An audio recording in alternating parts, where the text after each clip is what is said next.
Hi friends, అందరికీ నమస్తే. నేను మీ అభిరామ్ భయ్య. వెల్కమ్ టు మన ఆంధ్ర. అయితే మన గవర్నమెంట్ ఎంప్లాయీస్ అత్యధికంగా పనిచేసే జిల్లా మన రాష్ట్రంలో ఏది అని అంటే విశాఖపట్నం, ఆ తర్వాత విజయవాడ, గుంటూరు, ఇలా బోల్డ్ ఉన్నాయి.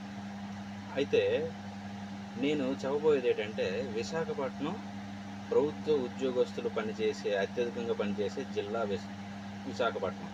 అది ఎందుకంటే కేంద్ర ప్రభుత్వ ఆఫీసులు అనేవి ఎక్కువగా ఉండడం, అదేవిధంగా వీలైనంత వరకు కంపెనీస్ అనేవి ఉండడం, అదేవిధంగా వాణిజ్య వ్యాపారాలకు సంబంధించి, అదేవిధంగా ట్రాన్స్పోర్ట్ ఎక్కువగా ఉండడం బట్టి ఎక్కువ మంది ప్రభుత్వ ఉద్యోగులు పనిచేసే జిల్లా ఏదైనా ఉందంటే అది విశాఖపట్నం. ఇది మీలో ఎంతమందికి తెలుసు? ఇలాంటి లేటెస్ట్ అప్డేట్ కోసం మన ఆంధ్ర షార్ట్స్ కోసం మీరు సబ్స్క్రైబ్ చేసుకోండి మన ఛానల్ని, ఎస్వి కమ్యూనికేషన్స్. అదేవిధంగా ఈ వీడియో మీకు నచ్చినట్లయితే లైక్ చేయండి, ఖచ్చితంగా మీకు తెలిసిన మనకి షేర్ చేయండి.